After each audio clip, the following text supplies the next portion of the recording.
What's up, guys? It's Cashardio. I am sitting in front of the KTM Duke 790, and today we're asking a pretty awesome question that I get asked all the time about this bike, and that is, can you start on a Duke 790 as your first bike?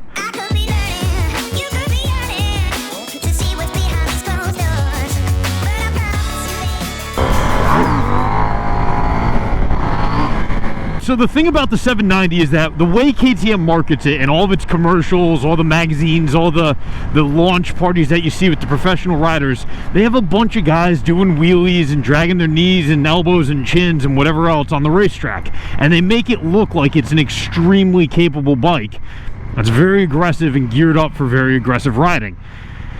But I've had this bike for the past week now as I've been testing it, and I've done a full review video on it that I'll put a link up to the top right corner here. You can watch my full review video that's much more detailed, where you see me wheelie this thing and drag some knee on it on the street and all of those things.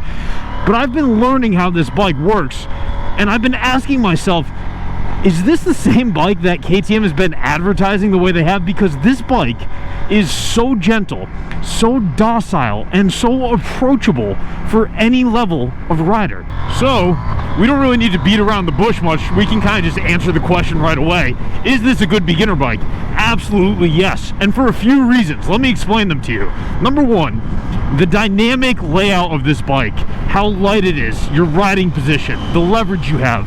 All of those things make this an extremely easy bike to ride for just about any rider, okay? It's super lightweight, it's very easy to handle. There's nothing about it that makes it feel like it can get away from you. You always feel like you have good control. You always feel like you're in a good position to correct any issue you might get into. The bike and the chassis, the way it all comes together is so forgiving, so that when you're a beginner rider and you're like, you know, lurching on the brakes, or you're tough with the clutch, or you're a little bit abrupt with your inputs, you don't want a motorcycle that's going to make you pay for that. This bike somehow has the softness and the forgivingness that doesn't make you pay for that. It's so easily approachable. So I see all this KTM marketing, and then I actually get on the thing and ride it, and I'm like, is this a different bike? Because this thing is effortless to ride.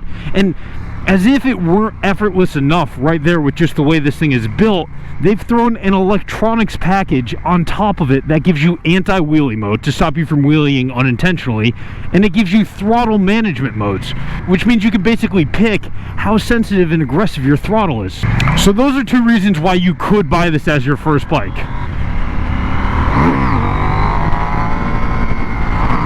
But let's talk about why you should, and that's what I just did right there, okay?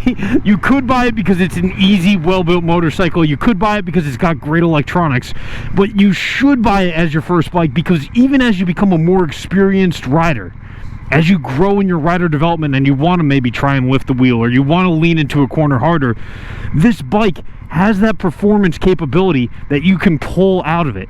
There are a lot of other bikes that are on this level of performance that simply don't let you get a nice, easy introduction to it the way this does. They jam that performance down your throat. You know, you get onto an FZ09 and it's jamming that anger down your throat. You can't gently ride it. The thing about this bike is it has all of the capability just like that, but you have to pull it out. They don't make you take it. You pull it out as you have time. So one of the biggest things I hear about is guys are saying, hey, I bought my Yamaha R3 and I had it for 6 months and I was bored and I need to trade up now. And the reason I think this is such a great first bike is because you won't get bored with it for several years. Okay, this has got more than enough performance and more than enough capability to keep it interesting for you. So yes, it's easy enough to approach, but yes, it actually can be a real bike for a long-term type of like ownership period. And case in point on that is I own a KTM Super Duke, right? If you're familiar with my channel, and you should subscribe, by the way, you'll know that I ride my own Super Duke, and I ride that like a hooligan all the time. I've had this 790 for a week, and I've been riding this more than my personal bike because I love how fun it is and how easy it is to ride. So I'm able to do all of the hooligan type stuff that I want to do, you know, when I want to do it, but at the same time, when I'm in town like this, it's gentle and easy, or I can up over this little lip, you know.